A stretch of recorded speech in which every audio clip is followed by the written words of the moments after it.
پاکستان کے مین stream media کی بھی زینت بنا ہوا ہے، اور سوشل میڈیا کے اوپر تو کافی دل دہلا دینے والی انفارمیشن سامنے آ رہی ہیں. اور وہ ہمارے صوبہ سندھ کے اندر رانی پور ایک جگہ ہے، وہاں پر ایک پیر صاحب ہیں اسد شاہ کے نام سے. ان کے گھر میں جو ظالمانہ قتل ہوا ایک کام کرنے والی بچی کا، فاطمہ جس کا نام تھا، بمشکل اس کی 10 سال عمر تھی. گھر والوں نے پیر صاحب کی خدمت کے لیے چھوڑا ہوا تھا. ظاہر ہے کہ جہالت عام ہے، اس طرح بچیاں لوگوں کے گھروں میں چھوڑنا خدمت کرنے کے لیے نہ تو یہ شرعی اعتبار سے حلال ہے اور نہ پاکستان کے قانون کے مطابق یہ حلال ہے. لیکن آپ کو پتہ ہے کہ ہم لوگ نہ دنیا کے ساتھ مخلص ہیں، نہ دین کے ساتھ، نہ اپنی آخرت کے ساتھ. صدیوں سے استحصال ہو رہا ہے غریب عوام کا، ان کی غربت اور جہالت دونوں کا فائدہ اٹھایا جاتا ہے. اور یہ جو پیر طبقہ ہے بالخصوص، ان کے علاوہ بھی وڈیرے، بڑے بڑے جاگیردار، پیسے والے لوگ صدیوں سے غریب لوگوں کا استحصال کرتے آئے ہیں. اسی کی ایک نمائندہ مثال یہ رانی پور والا واقعہ ہے. میڈیا کے ذریعے آپ کو کافی زیادہ تفصیلات اس کی معلوم چل گئی ہوں گی. میں ظاہر ہے کہ اس لیول پہ اتر کے تو وہ ساری گفتگو نہیں کر سکتا، وہ آپ کو آلریڈی معلوم ہے. میں تو اس کے ان پہلوؤں کے اوپر گفتگو کروں گا جو ہمارے اس پلیٹ فارم کا تقاضا ہے کہ ہم حق کے لیے آواز بلند کریں. افسوس کی بات یہ بھی ہے کہ سندھ میں پچھلی 3-4 دہائیوں سے اس سیاسی جماعت کی حکومت ہے کہ جو اپنے آپ کو ڈیموکریسی کا چیمپئن کہتی ہے، اور اپنے زوم میں وہ کارل مارکس کے نظریات کو آگے لے کے چلنا چاہتے ہیں. لیکن پریکٹیکلی وہاں پر اسی طریقے سے فیوڈلزم جاری ہے پیر فقیری کی فارم کے اندر. اور یہ سارے پیر فقیر تمام جماعتوں کے اندر اعلیٰ پوسٹوں کے اوپر بیٹھے ہوئے ہیں. حکومتیں جب بنتی ہیں، خواہ وہ پیپلز پارٹی کی حکومت ہو، مسلم لیگ کی ہو یا پی ٹی آئی کی ہو، آپ کو وہی چہرے نظر آئیں گے. ان کے اپنے معاملات اسی طریقے سے چل رہے ہیں. ہاں، صرف ٹی وی میں تقریر کرنے کے لیے، جلسوں میں بنیادی انسانی حقوق کی آواز اٹھانے کے لیے آپ کو یہ سرگرم نظر آئیں گے، لیکن پریکٹیکلی ان کی اپنی زندگیاں ان تمام چیزوں سے آ رہی ہیں، بلکہ یہ اس پورے سسٹم کے بینیفیشری ہیں کہ یہ غریب لوگوں کا اور جاہل لوگوں کا استحصال کر رہے ہیں. خود دیکھیں کہ ان کی اولادیں کتنی پڑھ لکھ گئی ہیں، دوسرے ملکوں سے پڑھ کے آئی ہوئی ہیں، لیکن اپنے علاقوں میں، نہ بلوچستان کے اندر اور نہ سندھ کے اندر، یہ لوگ سکولز اور کالجز یا یونیورسٹیز کو پروموٹ کرتے ہوں. بالکل آپ کو ایسا نظر نہیں آئے گا. یہ چاہتے ہیں کہ عوام جاہل رہے اور اس طریقے سے ہم انہیں اپنا غلام بنا کر رکھیں. کیونکہ جب جہالت دور ہوتی ہے تو سب سے پہلے ان لوگوں کی جو چودراہٹ ہے وہ سٹیک پہ لگ جاتی ہے، جن لوگوں نے لوگوں کی جہالت کا فائدہ اٹھایا ہوتا ہے. یہ اتنے بڑے 2 ہتھیار ہیں ان کے پاس، ایک جہالت اور دوسرا غربت، کہ جس کے ذریعے یہ کچھ بھی کر سکتے ہیں. ورنہ کس کا دل کرتا ہے کہ چھوٹے سے بچے، ہم خود بچوں والے ہیں، دوسروں کے گھروں میں خدمت کے لیے چھوڑ دیں، اور اس کے بعد کہ جب اس طرح کی چیزیں بھی باہر نکلتی ہیں، لوگ کہتے ہیں آج کل کے پیر فقیر جو ہیں وہ راہ راست سے ہٹ گئے ہیں، اس لیے واقعات آ رہے ہیں. ان سے پہلے بھی جتنے لوگ ہیں وہ اسی قسم کے تھے. پہلے سوشل میڈیا نہیں تھا، ویڈیوز نہیں بنتی تھی، خبریں باہر نہیں نکلتی تھی، لوگ ڈرتے تھے بات کرتے ہوئے، کیونکہ پورے خاندان غائب کروا دیے جاتے تھے. کس وجہ سے؟ کہ اگر کوئی حق کے لیے آواز بلند کرے، حکومتوں میں بیٹھے ہوئے لوگ انہی پیروں فقیروں کے، جاگیرداروں کے بینیفیشری ہوتے تھے، اور یہ ان کے بینیفیشری ہوتے تھے. اس وجہ سے کوئی آواز بلند نہیں کرتا تھا، پورا خاندان قتل ہو جاتا تھا. یہ آج بھی یہ جدید جو اس دور کے اندر آپ کو سچائی کے لیے آواز اٹھانا آسان ہو گیا میڈیا کی برکت سے، تو یہ بھی آپ گوروں کو دعائیں دیں کہ اللہ تعالیٰ انہیں ہدایت دے. یہ انہوں نے ایک بہت بڑا کام کر دیا، ادروائز ہمارے بڑوں نے تو ہمیں جاہل ہی رکھا. اب اس طرح کی صورتحال کے اندر سب سے پہلے تو میں ایجوکیٹ کروں گا مسلم عوام کو کہ آپ کب تک اپنے مذہبی پیشواؤں کے ہاتھوں، جاگیرداروں کے ہاتھوں، پولیٹیشنز کے ہاتھوں اس طرح یرغمال بن کے رہیں گے؟ یہ کون سا اسلام ہے کہ آپ چھوٹے چھوٹے بچے اور بچیاں ان سو کالڈ پیروں کے اور بزرگوں کے حوالے کرتے ہیں؟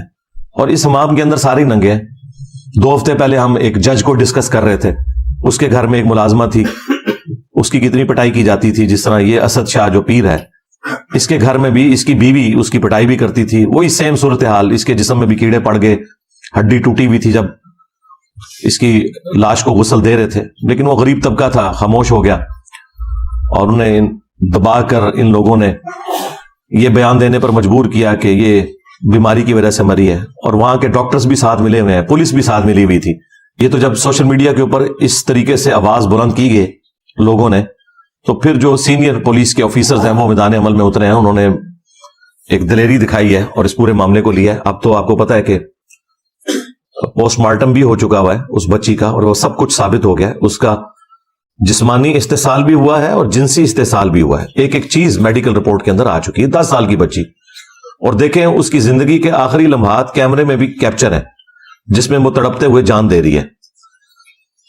پہلے اس کی ورڈک آئی تھی کہ ہم تو بڑے نیک لوگ ہیں، ہم تو اپنے ملازمین کو بھی اپنے ساتھ اپنے کمرے میں سلاتے ہیں کیونکہ گرمی ہوتی ہے، اور کیمرے ہم نے اسی لیے لگائے ہوئے ہیں کہ تاکہ یہ ملازمین چوری نہ کریں. اور بقول پیر کے کہ وہ ویڈیو ہم نے خود عام کی تھی یہ بتانے کے لیے کہ یہ اپنی نیچرل ڈیتھ مری ہے، یہ بیمار تھی. اور میڈیکل رپورٹ بھی جعلی بنوا لی انہوں نے. وہ تو جب اس کی لاش کا پوسٹ مارٹم ہوا ہے تو سارے معاملات کھل گئے کہ سب لوگ ملے ہوئے تھے، چاہے پولیس ہو، خواہ ڈاکٹرز ہوں، اور خواہ ان کے اپنے مریدین ہوں. حتیٰ کہ وہ جو کچے کے علاقے کے ڈاکو ہیں وہ اب ویڈیوز بنا کے یہ کہہ رہے ہیں کہ ہمارے پیر صاحب کے بارے میں جس نے بھی کوئی گفتگو کی ہم اسے نہیں چھوڑیں گے. یعنی ڈاکو بھی ان کی سپورٹ میں نکل آئے ہیں. یہ ان کی فضیلت کے لیے کافی ہے یہ بات. وہ صحافیوں کو، پولیس کو، میڈیا کے لوگوں کو دھمکیاں لگا رہے ہیں. تو یہ سارے ایک دوسرے کے بینیفیشری ہیں، کیونکہ یہی وڈیرے اور پیر انہیں پالتے ہیں ڈاکوؤں کو، اور ان کے ذریعے عوام کے اوپر اپنی دھاک بٹھا کے رکھتے ہیں، اور وہ ان کے لیے کام کرتے ہیں. بہرحال اس وقت میڈیا کے اندر جتنی اس کی آواز بلند ہوئی ہے اور جس طریقے سے ٹیک اپ کیا ہے ہماری پولیس نے اور باقی اداروں نے، تو مجھے لگ رہا ہے کہ انشاءاللہ یہ منطقی انجام تک معاملہ پہنچے گا.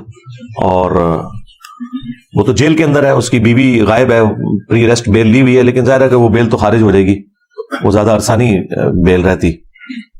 جس طرح وہ جج کی وائف کی بھی فارغ ہو گئی تھی اور وہ بھی اندر ہے، جج کو بھی اس کو نوکری سے فارغ کر رہے ہیں. اس کے ساتھ بھی اب اس طرح کا معاملہ انشاءاللہ مستقبل میں ہوگا. شواہد کی بنیاد کے اوپر لگ رہا ہے کہ یہ اب بچنے والا نہیں انشاءاللہ تعالی. تو میں عوام الناس سے ریکویسٹ کر رہا تھا کہ آپ لوگ بھی ان کے ہاتھوں یرغمال نہ بنے. خدا کے لیے اپنے دین کی حفاظت کریں، اپنی آخرت کی حفاظت کریں، اپنی اولاد کی حفاظت کریں. یہ مذہبی پیشوا اور جو امیر لوگ ہیں ہمیشہ سے استحصال کرتے ہیں. ہم تو یہ آج باتیں کر رہے ہیں، آج سے 700 سال پہلے حافظ ابن کثیر جنہوں نے تفسیر ابن کثیر لکھی 774 ہجری میں وہ فوت ہوئے ہیں، اور آج چل رہی ہے 1445 ہجری. تو آلموسٹ 700 سال پہلے انہوں نے قرآن کی تفسیر بھی لکھی. تفسیر ابن کثیر کے نام سے پوری دنیا میں اہل سنت کے ہاں ایک مین تفسیر مانی جاتی ہے، اگرچہ اس میں کچھ کمزوریاں بھی ہیں، لیکن اوورال ایک بہت اچھی تفسیر ہے. اور پیرلل میں انہوں نے تاریخ ابن کثیر بھی لکھی. عربی میں اس کا نام البدایہ والنہایہ ہے، لیکن اردو میں تاریخ ابن کثیر کے نام سے مشہور ہے. اس میں انہوں نے اپنے زمانے کے لوگوں کے بارے میں لکھا ہے، اور کیٹاگوریکل انہوں نے مینشن کیا ہے کہ جتنے حکمران ہیں، بادشاہ، حکومتی عہدے داران، علماء، فقہا، بزرگان دین کی انہوں نے فضائل لکھے ہوئے ہیں. اس میں میری ویڈیو سے متاثر نہیں ہوئے تھے ابن کثیر. انہوں نے ان ساروں کے نام لکھ کے کہا کہ یہ سب کے سب لوگ یہ بچوں کے ساتھ منہ کالا کرنے کے مرض کے اندر مبتلا ہیں، سوائے جن کو اللہ بچا لے. اچھا، اور یہاں ترجمہ کرنے والوں نے نا بڑا گول مول کر کے ترجمہ کیا ہے اس کو تو انہوں نے کہا کہ جی دنیا میں ایسے لوگ موجود ہیں جو یہ کرتے ہیں، دنیا میں. اچھا اس کے بعد جو انہوں نے لکھا وہ جملے انہوں نے عربی میں تو لکھے ہوئے تھے، اردو میں سے ترجمے میں سے ہی نکال دیے. حافظ ابن کثیر نے لکھا کہ ماں باپ کی یہ ذمہ داری ہے کہ وہ اپنے بچوں کی پہنچ سے ان بزرگان دین کو دور رکھیں. یہ لکھا ہوا تھا انہوں نے, یہ انہوں نے نکال دیا کیونکہ پورا مدرسہ سسٹم اس کے اوپر چل رہا تھا. تو یہ صرف پیر فقیر یا علماء کا مسئلہ نہیں, سب کا ہی مسئلہ ہے. لیکن ٹارگٹ دیندار طبقہ اس لیے زیادہ ہوتا ہے کہ وہ کسٹوڈین ہے, وہ کہتے ہیں ہم ٹھیکیدار ہیں دین کے. تو بھائی چوپڑیاں نالے دو اس طرح نہیں ہو سکتا. دونوں جہانی مٹھے باہو, آپ کہیں جی میں دونوں چیزیں پیرلل میں ساتھ لے کے چلوں, اس طرح نہیں ہوگا. اگر آپ دنیا میں عزت کلیم کر رہے ہیں قرآن و سنت اور دین کے نام کے اوپر, تو اب جب آپ ایکسپوز ہوں گے تو آپ کے ساتھ ذلت والا معاملہ بھی دوہرا ہوگا, کیونکہ آپ نے عزت اس کی بنیاد پہ کمائی ہوئی تھی. اب یہ تو عوام کے لیے میرا ایک میسج تھا, بلکہ ہماری تو پوری کی پوری دعوت عوام کو ایجوکیٹ کرنے کی ہے. رہ گئے یہ پیر فقیر طبقہ یا علماء کا طبقہ, ان کے لیے بس میں اتنا ہی کہوں گا, ان میں جو اچھے لوگ ہیں ان کو چاہیے کہ فرنٹ سے لیڈ کریں, اور جو ان کے اندر یہ کالی بھیڑیں گھسی ہوئی ہیں, بلکہ یہ کالی بھیڑوں میں جو 2-3 سفید ہیں وہ ان کالی بھیڑوں کو ایکسپوز کریں. یہ ساری کالی ہیں الا ماشاء اللہ. لیکن اکا دکا لوگوں کے سوا آپ کو کسی کا بیان نظر نہیں آئے گا. بڑے لوگوں میں سے تو کسی کا بیان نہیں ہے, کسی پیر کا, کسی بڑے مفتی کا کوئی بیان آپ کو نظر نہیں آئے گا جو ان کے ہیڈز ہیں کہ وہ اس طرح کے واقعات کو کنڈیم کریں. خصوصاً اب جب واقعہ آیا تو سامنے ان کا بیان آنا چاہیے. ویسے تو یہ چھوٹی چھوٹی بات کے اوپر جو ہے وہ سڑکوں کے اوپر نکل آتے ہیں, روڈز بلاک کر دیتے ہیں, احتجاج کرتے ہیں, دھرنے دیتے ہیں. اب یہ کہاں مر گئے ہیں, نہیں نظر آ رہے, کیونکہ اگر وہ سامنے نکلیں گے تو وہ بتائیں گے بھائی آپ لوگ بھی تو یہی کچھ کر رہے ہو. ایک دوسرے کے یہ سمجھ لیں جنہوں کہنا ہے پنجابی کانے نے, ایک دوسرے کی اصلیت ان کے اوپر ایکسپوز ہوئی ہوئی ہے. سیدھی سی بات ہے, ہمیں تو یہی لگ رہا ہے. کتنے یہ بڑے سامنے آئے نا, یہ جو کہتے ہیں جی نہیں وہ اصلی پیر بھی ہوتے ہیں, جی جعلی پیر بھی ہوتے ہیں, ڈبا پیر بھی ہوتے ہیں. چلو جی جڑے اصلی نے سامنے آؤ, نہیں آ رہے. یہی کچھ ہی ہے سب کچھ الا ماشاء اللہ. تو ان کے لیے تو یہ میسج ہے. باقی جو ان میں کالی بھیڑیں ہیں جو زیادہ تر ہیں, انشاءاللہ اللہ تعالیٰ انہیں عذاب دے گا. ان کے لیے تو ہماری دعا ہے کہ اللہ تعالیٰ انہیں ہدایت دے, اگر ہدایت نہیں ہے تو تباہ و برباد کرے, اس دنیا کو پاک کرے ان لوگوں سے. اس کے بعد جو ہماری حکومت میں بیٹھے ہوئے لوگ ہیں, چاہے وہ پولیٹیشنز ہوں, ریاستی اداروں کے لوگ ہوں, ان سے بھی میں کہوں گا کہ آپ لوگ اس طرح کے معاملات کے اوپر سینسٹیو ہو کر, یہ سمجھتے ہوئے کہ یہ بچے ہمارے ہی بچے ہیں, اگر آپ کے بچوں کے ساتھ کوئی ایسا معاملہ ہوتا تو آپ لوگ کیا کرتے؟ آپ لوگ ان تمام معاملات کے اندر ان بچوں کو اپنا بچہ سمجھتے ہوئے ٹیک اپ کریں, اور نہ دن دیکھیں اور نہ رات, اور ان معاملات کو فوراً منطقی انجام تک پہنچائیں, اور میڈیا کے ذریعے عوام کو اپڈیٹ رکھیں اگر آپ آنے والی نسلوں کو بچانا چاہتے ہیں. نہ کہ یہ کہ آپ ان کی پشت کے اوپر کھڑے ہوں ان لوگوں کو سپورٹ کرنے کے لیے. جوڈیشری بھی سو موٹو کوئی اس طرح کے معاملات میں نہیں لے رہی ہوتی, باقی معاملات میں لے رہے ہوتے ہیں. اس وقت بھی سپریم کورٹ کے اندر 54,000 سے زیادہ پٹیشنز پڑی ہوئی ہیں, کیس پینڈنگ ہیں جو انہوں نے فیصلے کرنے ہیں. لیکن یہ فیصلے کیا کرتے ہیں کہ عمران خان کو ضمانت دینی ہے یا نہیں دینی, نواز شریف کے کیس ختم کرنے ہیں یا نہیں کرنے. رات کو یہ اپلیکیشنیں دیتے ہیں, صبح لگ جاتی ہیں, اور باقیوں کے کیسز سالوں سے لائن میں لگے ہوئے ہیں. مہینوں ہفتوں کی میں بات نہیں کر رہا, سپریم کورٹ میں 4-4 سال 5-5 سال 10-10 سال کیس نہیں لگتا کہ جی آپ کا تو نمبر ہی نہیں آیا.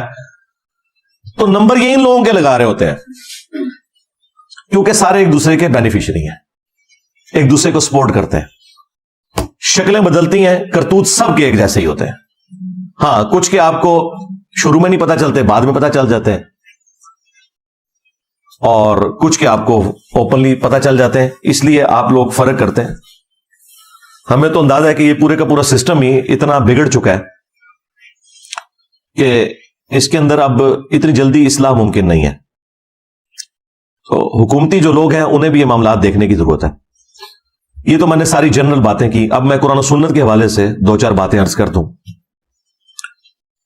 سورۃ المائدہ میں اللہ تعالیٰ نے سورۃ النساء کے اندر واضح طور پر حکم فرمایا کہ اے اہل ایمان, اللہ کے لیے کھڑے ہو جاؤ انصاف کے لیے گواہی دیتے ہوئے, اور سورہ نساء میں تو یہاں تک آیا کہ اگر تمہیں اپنی جان کے خلاف گواہی دینی پڑے، اپنے ماں باپ کے خلاف، رشتہ داروں کے خلاف گواہی دینی ہے اور سچائی کے لیے کھڑے ہونا ہے۔ اس طرح کے سارے معاملات کے اندر بھی جو لوگ گواہ ہیں انہیں پتہ ہے کہ ریئل ٹائم کیا ہوا ہے، انہیں بالکل گواہی دینے میں کوئی آر محسوس نہیں کرنی چاہیے اور دلیری سے گواہی دینی چاہیے۔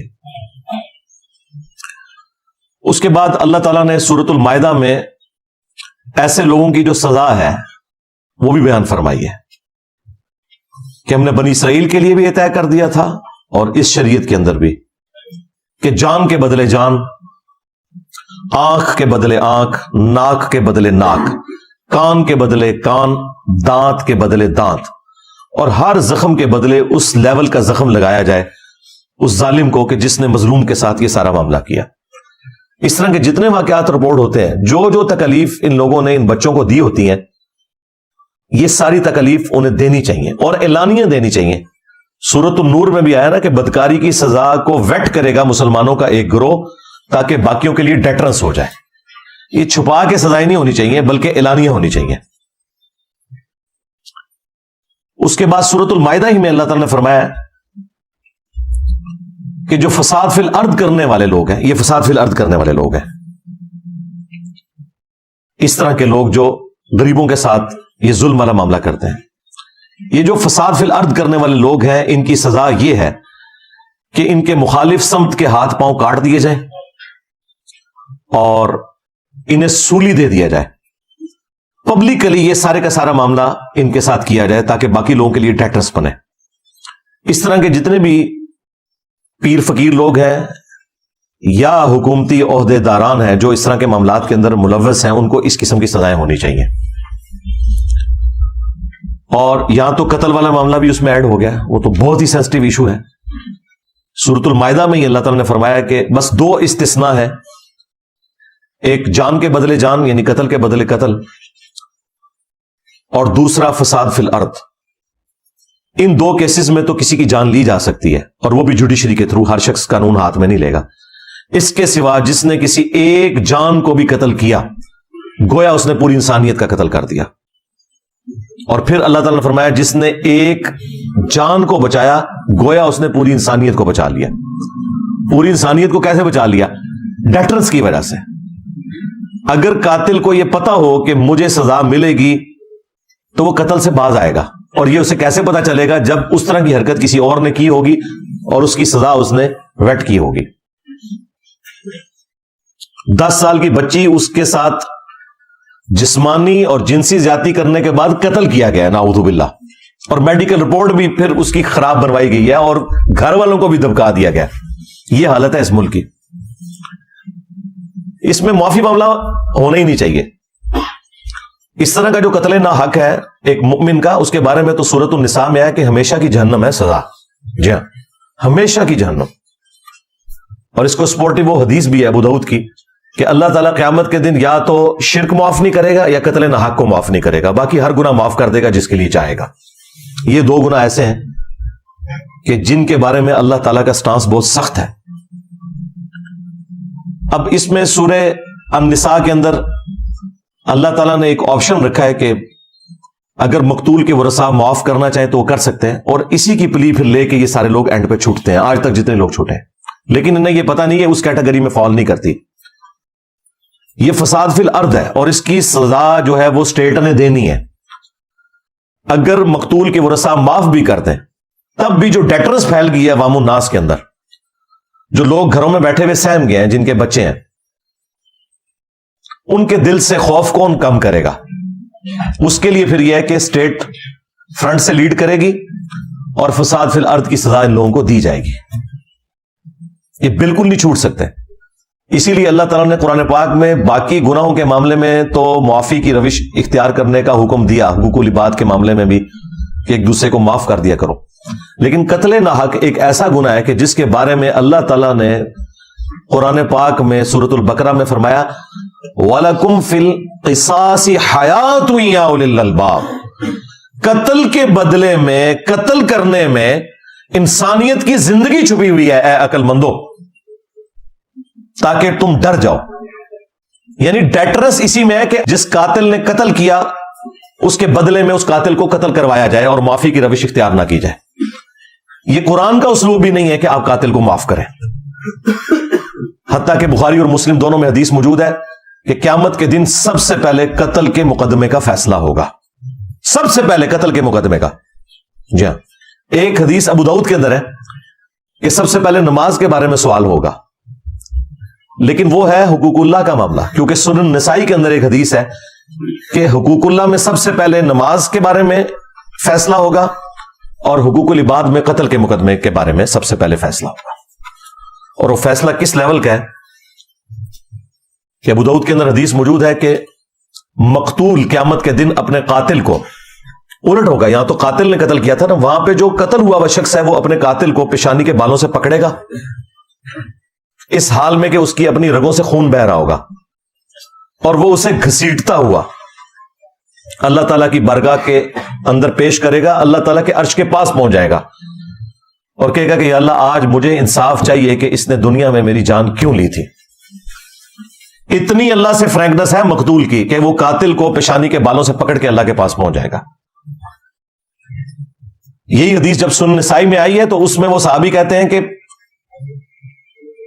اس حدیث کی وجہ سے وہ اپنا فتویٰ ساتھ دیتے ہیں کہ اعانت نہ کرو, مدد نہ کرو کسی قاتل کی مقتول کو قتل کرنے کے معاملے میں, اور وہ اسپیشلی حکمرانوں کو ذکر کرتے ہیں کہ اپنے معاملات کو سدھار لو. صحیح بخاری کے اندر ایک حدیث ہے, اس کو سپورٹیو حدیث ترمذی میں ہے. ترمذی والی حدیث کے اوپر تو کلام ہے بعض محدثین کا, لیکن اس کے الفاظ بہت خطرناک ہیں. میرے نزدیک تو وہ روایت بخاری کی وجہ سے مضبوط ہو جاتی ہے. ترمذی میں الفاظ ہے کہ اگر زمین و آسمان کی ساری مخلوقات مل کے ایک مومن کو قتل کرتے ہیں تو اللہ تعالیٰ پوری کائنات کو جہنم میں پھینک دے گا اس ایک مومن کے قتل کے بدلے میں. جامعہ ترمذی میں جو یہ حدیث ہے, اس کو سپورٹیو جو بخاری کی حدیث ہے, اس میں الفاظ ہیں کہ سیدنا عمر کے دور میں جب ایک قتل کا مقدمہ آیا تو سیدنا عمر نے کہا کہ اگر یہ پورا گاؤں بھی اس ایک بندے کو قتل کرنے میں شریک ہوتا تو میں سب کو قتل کروا دیتا, ایک بندے کے قتل کے بس. جامعہ ترمذی میں اور سنن ابن ماجہ میں حدیث ہے, نبی علیہ السلام نے فرمایا کہ اے کعبہ تیری خوشبو بہت اچھی ہے, لیکن ایک مؤمن کی حرمت اللہ تعالیٰ کے نزدیک تجھ سے بھی بڑھ کر ہے.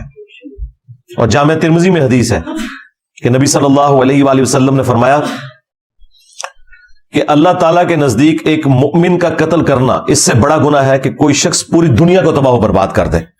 اب پوری دنیا کے اندر سب کچھ آتا ہے, سارے بزرگان دین, ان کے مزارات اور کعبہ شریف, سب کچھ کوئی برباد کر دینا, حرمت کی ساری جگہ ختم کر دے, اس سے بڑھ کر جرم ہے ایک مومن کا قتل.